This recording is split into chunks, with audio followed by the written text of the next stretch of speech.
الحمد لله نحمده ونستعينه ونستغفره ونؤمن به ونتوكل عليه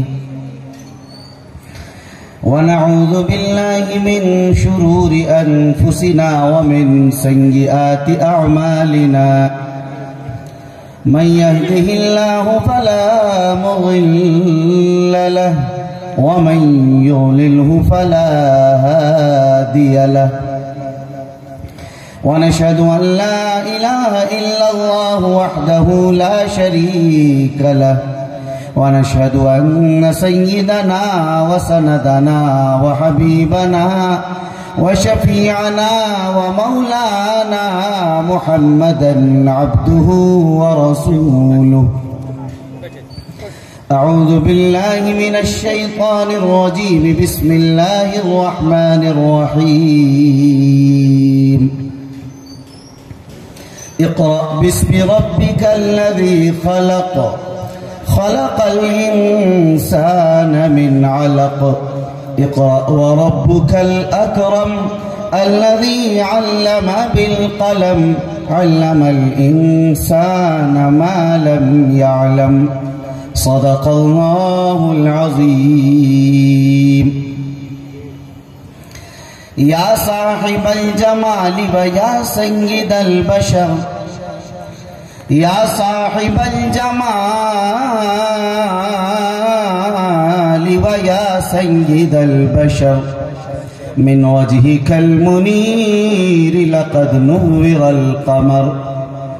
لا يمكن الثناء كما كان حقه بعد از خدا بزرگ توی قصہ مختصر تمنا ہے کہ اس دنیا میں کوئی کام کر جائیں تمنا ہے کہ اس دنیا میں کوئی کام کر جائیں اگر ہو سکے تو خدمت اسلام کر جائیں کیا فردوسی مرحوم نے ایران کو زندہ کیا فردوسی مرحوم نے ایران کو زندہ خدا توفیق دے تو ہم کریں ایمان کو زندہ اسٹیج پر رونق افروز نہایت ہی معزز موقر علماء کرام دانشوران عظام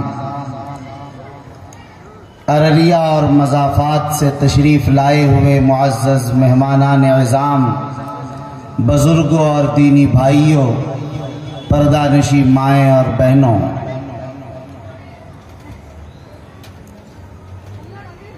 سب سے پہلے اللہ رب العزت کے شکر گزار ہیں اور اس کے بعد من لم یشکر الناس لم یشکر اللہ کے تحت مدرسہ اسلامیہ یتیم خانہ کے تمام ہی منتظمین کا خاص طور پر شکر گزار ہیں کہ انہوں نے مجھے یہاں آنے کی دعوت دی اور آپ حضرات کے درمیان کچھ کہنے کا گراں قدر موقع عنایت فرمایا خاص طور پر برادر گرامی قدر حضرت مولانا محمد شاہد عادل قاسمی صاحب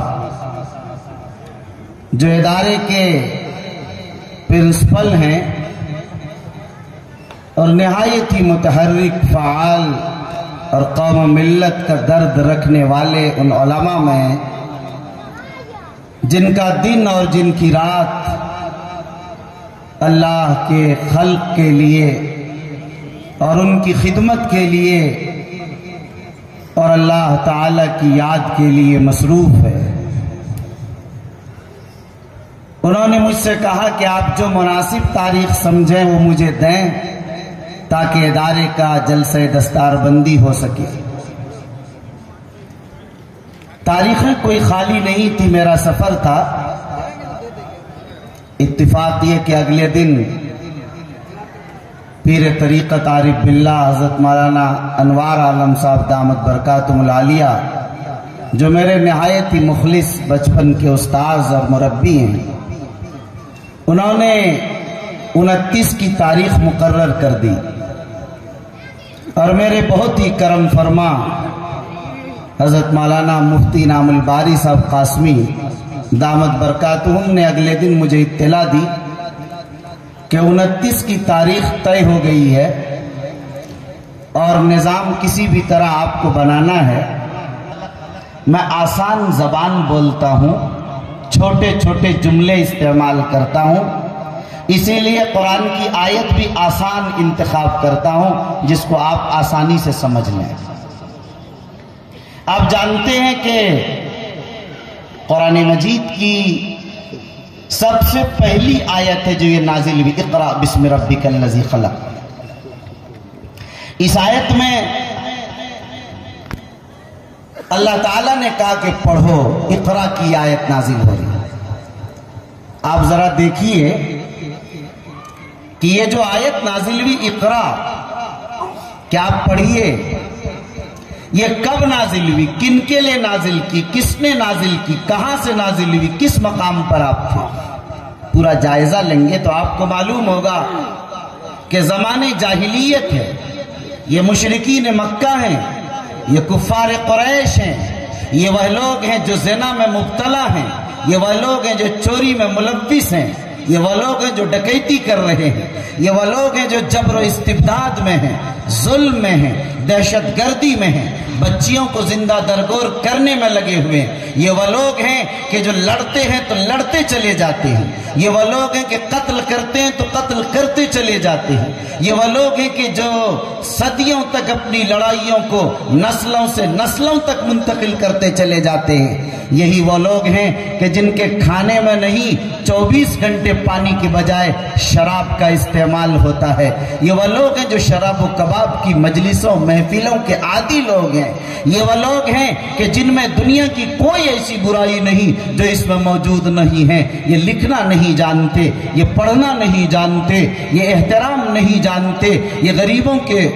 حقوق نہیں جانتے، یہ اپنوں کے حقوق نہیں جانتے، پڑوسیوں کے حقوق نہیں سمجھتے، یہاں تو صرف دادا گیری ہے، یہاں تو صرف چودراہٹ ہے، یہاں تو قیادت و سیادت کا نشہ ہے، یہاں تو طاقت پر ظلم کی بنیادیں ہیں۔ یہ وہ حالات ہیں جن حالات میں سرکار دو عالم صلی اللہ علیہ وسلم پر غار حرا کی سرزمین میں جبرائیل امین پہلی آیت لے کر اللہ کے حکم سے دربار الہی سے جبرائیل امین سرکار پر آتے ہیں اور یہ آیت نازل کرتے اقرأ بسم ربک الذی خلق۔ اے محمد جائیے اور اپنی قوم کو یہ پیغام دے دیجئے کہ اے لوگوں پڑھو پڑھو پڑھو پڑھو۔ بڑی حیرت کی بات ہے، یہ مخلص لوگ ہیں، منتخب لوگ ہیں، شہر عرریہ جو علم معرفت کی سرزمین ہے، اس کے چنیدہ اور برگزیدہ اور بلکہ منتخب کریم بلکہ مغز کہہ لیجئے، میں ان کے درمیان بول رہا ہوں، اس لیے مجھے کہہ لینے دیجئے، میں کہہ سکتا ہوں۔ آپ حضرات محسوس کریں گے اس بات کو کہ کیا قرآن مجید کی فصاحت و بلاغت کا تقاضا یہ نہیں تھا